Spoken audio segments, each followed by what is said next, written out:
Speakerman Media President and CEO Lee Speakerman here. What do you think of that, Lee? That the president, whatever you think about this issue, the NFL issue, is robbing valuable oxygen from the time we should be talking, or he might want to be talking about tax cuts? I think you can do both. I mean, the fact is that what he's touching on are crucial issues for the country.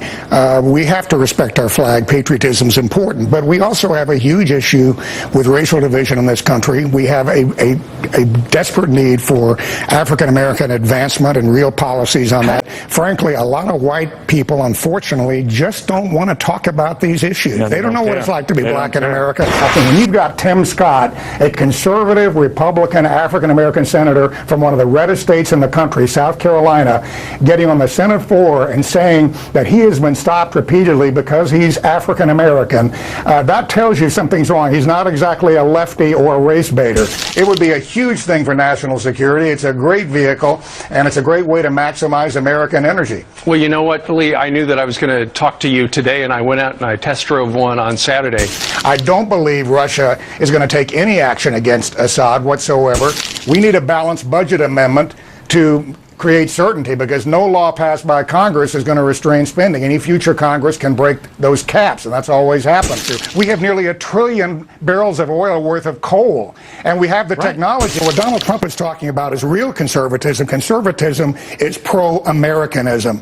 It is not pro-globalism. So I think we are seeing a really substantial movement, and basically the Real Clear Politics average of polls of the Electoral College has Donald Trump basically 29 away from the 270. And if you look at Pennsylvania, which everybody talks about is always out of reach for Republicans, the trend toward Trump looks like a hockey stick. It has gone up dramatically. It is the latest poll in Pennsylvania is a tie. Yeah, who would have believed that? Look at Michigan. I mean, it's just amazing. I wrote back in 2013 and updated it early in 2016 that I thought Michelle Obama would have been a far more formidable Democratic nominee than Hillary Clinton. What we're going to see is Donald Trump is going to, when he has to, use executive orders, even though he's made a point of saying that he wants the Congress to approve things to do it the right way. But I think the Democrats are going to rue the day that they tried to run the country with executive orders. This entire Russia thing is inconsequential idiocy. Frankly, if I were Donald Trump, and this is just me, I would pardon myself and every member of the White House, from the top officials to the receptionist, and then bring in a new attorney general and get rid of Mueller. You make a lot of good points, Lee, but the fact is the mainstream media and the left will go ballistic if he fires Mueller. Do you really They want... already have. Yeah, no, they already have. It's overmodulation. You ever listen to overmodulated audio? You can't tell the high notes from the low notes. Yeah. They are screaming. If I hear the phrase, "This is deeply troubling, this is deeply concerning," again, I'm going to puke. It's absolutely crazy. This country is sick of this. Even people who don't agree with Donald Trump know we have got to get back on track on governing.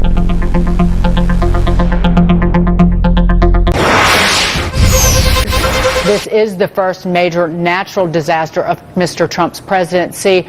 What do you think of the response so far, Lee? Government at its best and at its worst. At its best, by all accounts, President Trump's marshaling of the federal government to respond to the hurricane and to the flooding has been top-notch. Also, the worst, our fourth largest city, Houston, shouldn't be vulnerable to this kind of flooding. We shouldn't have a housing development with 40,000 people in it, the overwhelming percentage of whom are Hispanic and African American, that are in mortal danger, run out of their homes every time we have a major storm, even storms much less severe than this. We could be distributing or having incentives for acquisition of these Tesla batteries that can run a house for hours or even days. We can have solar roofs all over the country so that people can be off the grid and still function. Let's get our cities ready for these events so that we don't lose lives and shut cities down and suffer major economic damage. We can do a lot better. It isn't just the mathematics of the tax reduction. It is, hey, I feel like my government is with me. I'll take the risk of starting a business, or I'll take the risk of investing to expand my business. That sounds like it's real easy to some folks. You think, well, it's a big, rich company. Gee, no big deal investing. Hey, it is a big deal. They've got to get a return. They've got to rationalize and justify it. And believe me, when you've got the government helping you and behind you, it's a heck of a lot easier to justify the investments that are going to create jobs and raise income. Regrettably, we have a lot of Republicans Republicans that don't really want to reform this health care system. They want it to go away. They think Obamacare was a mistake, which it was. But the one good thing that it did is it brought to the fore that we have to take care of the uninsured people in this country, and we have to have real health care, which is what President Trump campaigned on, a beautiful system that takes care of everybody. We've got to replace the ACA taxes, the Obamacare taxes, with a trade tariff. I think that's a much better approach, and a mandatory FICA withholding on all middle income and above individuals, so everybody is required to pay into their health care and it goes into their own HSA as opposed to going to a government trust fund. That's the kind of fundamental reform that we need. And again, the health insurance companies, which are prodigiously profitable, talk about stock market. Right. I've said this on this show before. Health insurance companies over the past 5 years, the biggest health insurers on average have tripled in value, grown faster than Apple.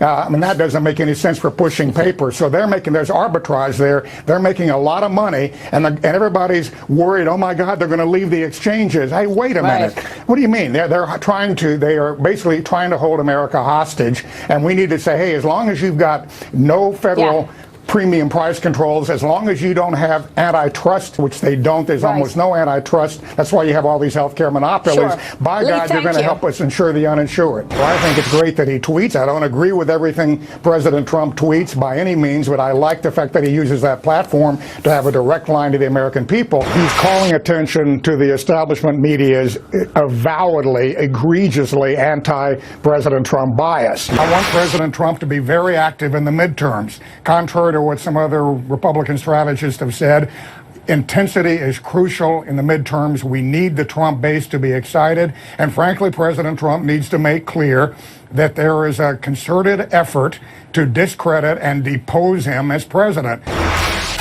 From Washington, the McLaughlin Group, the American original. Our guest today is conservative commentator Lee Spiekerman. With the balance that you have now with Bolton, Pompeo, Mattis, you probably have a triumvirate for national security and foreign affairs that's the most formidable we've ever had, or among the strongest we've had since World War II. So you're a fan of this choice? I'm a big fan. You know, you should never fall in love with a foreign leader. They'll always let you down. But the upshot is we've got to have them solidly working with us against Iran, Israel, Saudi Arabia. United States is the only counterbalance to Iran. Right. We've got to stop that. And the Wahhabism, they've got to quit exploiting Wahhabism. I think autonomous cars are a crucial part of our future, and if we seed that, overregulate that, if we poison the seed before it can sprout, China is going to simply dominate this crucial area of technology.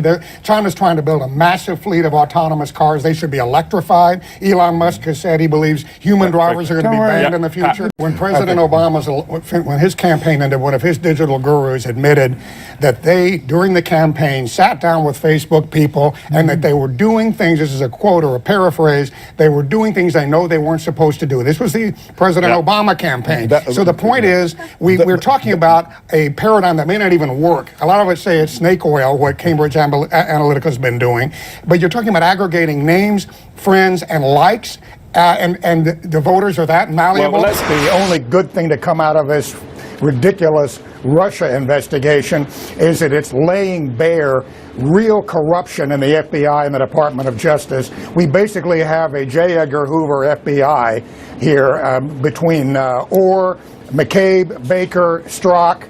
Getting a FISA warrant, that is, getting an authorization from the special FISA court to wiretap or surveil, 99% of those requests are approved. 99%. So adding that dossier, that was just icing on the cake. They were going to get the surveillance. They needed a patina, some kind of pretense, and they walked in with that. It was very nicely annotated and had dividers and nicely printed. And the judge looked at that and, oh, okay, Russia, the top Justice Department official, Orr, was married to a woman that worked for the Democratic opposition research firm Fusion GPS that put that phony dossier together and was trying to help shop that. This is a top official in the Department of Justice. People are putting up with, gee, we can't question our wonderful Department of Justice and FBI. Well, wait a minute. Those are very powerful organizations that can threaten the civil liberties of all Americans, and now they're doing it, and they've been doing it to the President of the United States. I've been calling for Sessions to be replaced replaced literally for months. He's been dilatory in handling investigation of the corruption of the Department of Justice and the FBI under the Obama administration. He has walked backward on criminal justice reform, which is terrible. He didn't name a top-notch person to head the Civil Rights Division. I've said it for months. The investigation should be shut down. The way to do it is to combine that with naming another special counsel to focus on the real crimes, which is the DOJ and FBI malfeasance that we've become aware of, the Hillary Clinton emails and the pay-for-play that were deleted from that. That is the key.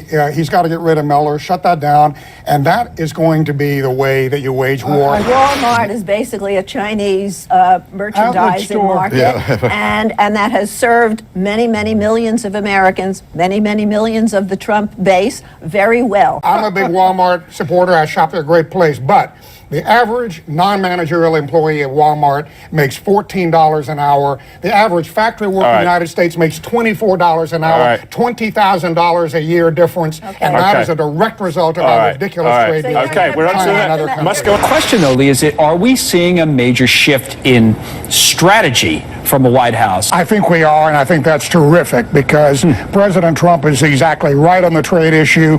The establishment Republicans like Paul Ryan are dead wrong. Tell us why. What we're talking about is Americanism here. We talk about economics. A lot of people say, I talked about globalism being a dirty word. For years, the word protectionist had been you don't want to be called a protectionist. I mean, no, I'm not a protectionist. But you're saying not only is the president that, but it's a good thing. Explain. Yes, Connell. Well, first of all, as to the European threat, we have a $150 billion trade deficit with the EU. So why don't they do that? Let's see how that works out for them. We overall have an $800 billion goods trade deficit in this country. That translates into 3.5 million jobs that have been sucked out of our country. And you know what? We have too many people in the Republican establishment that are worried about capital flows and dollar flows, and they want to rationalize this. Hey, the numbers don't lie. $800 billion deficit year after year. It's actually expanding. The only country, a major trading partner where it's going down is South Korea. So we've absolutely got to do what I would recommend. The change in strategy to take it a step further than the president has is just a uniform import tariff on all imported goods. I would say 10 to 15%, because that way you're not penalizing any specific countries.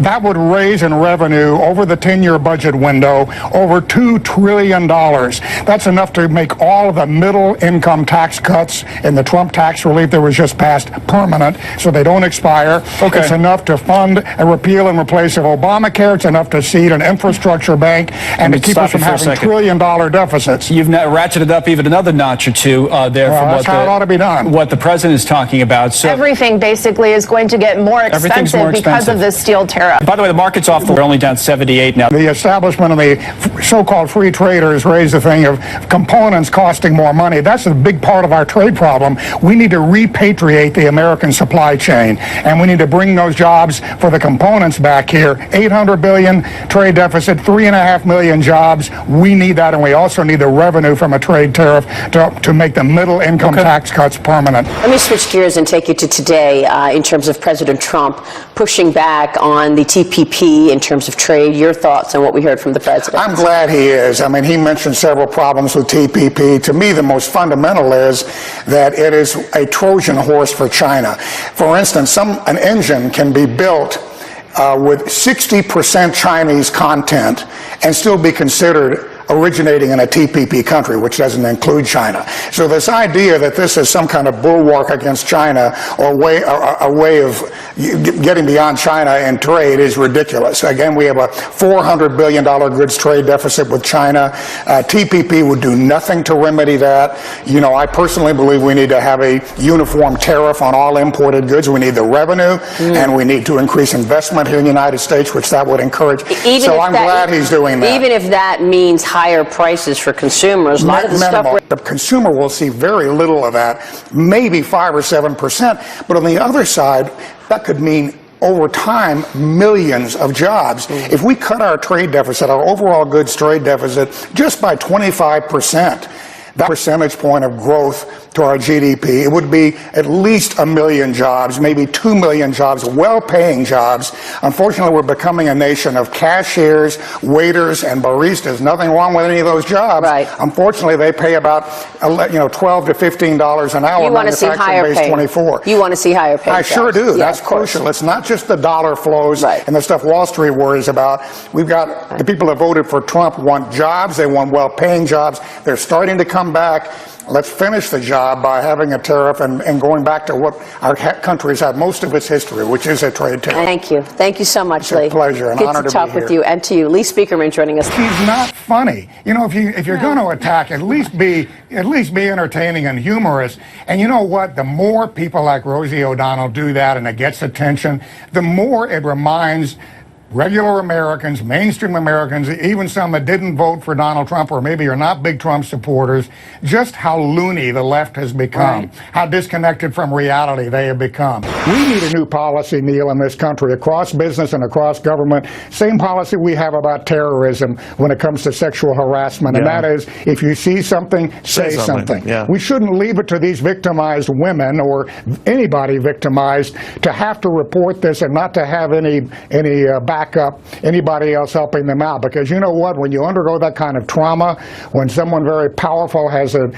implicit ability to destroy or impair your career, you know what? Maybe you're a little nervous about coming out and discussing that. And that's why friends and associates, but certainly coworkers, should start speaking out. If you see something when it comes to sexual harassment, you say something. Don't wait on it to come out years later.